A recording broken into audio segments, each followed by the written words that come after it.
சகோதரர் பக்தசிங் அவர்களின் ஊழியத்திலிருந்து விடாய் துணிக்கேற்ற வார்த்தைகள். ஆகஸ்ட் மாதம் 24ஆம் தேதி.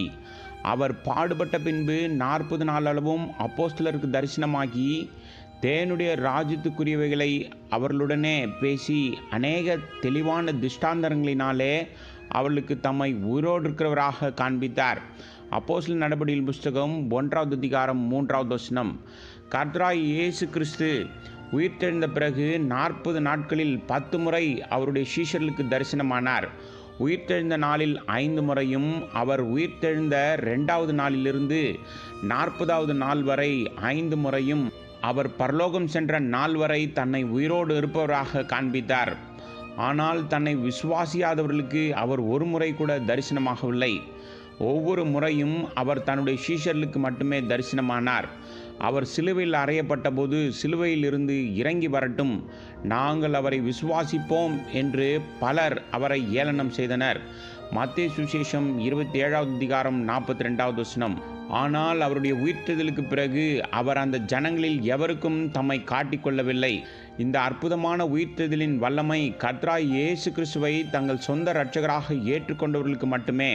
அவருடைய வல்லமையால் நித்தியத்திற்கும் அவருடைய பார்வையில் நீதிமான்களாக மாறுபவர்களுக்கு மட்டுமே. ரோமருக்கு நிருபம் 4வது அதிகாரம் 24 மற்றும் 25வது வசனங்கள்.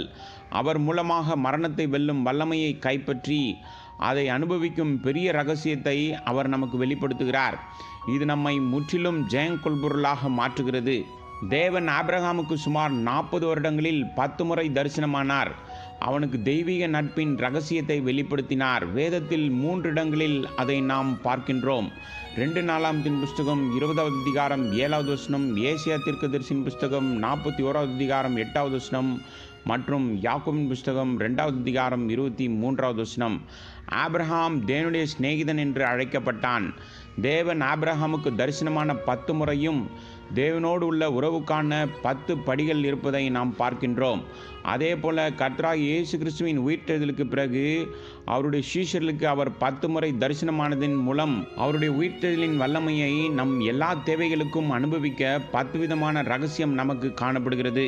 இந்த வல்லமையால் நாம் ஒரு நாள் நம்முடைய தேவனை நேருக்கு நேர் பார்ப்போம். அவரைப் போலவே இருப்போம் என்ற நம்பிக்கையை அவர் நமக்குள் உயிர்ப்பிக்கிறார்.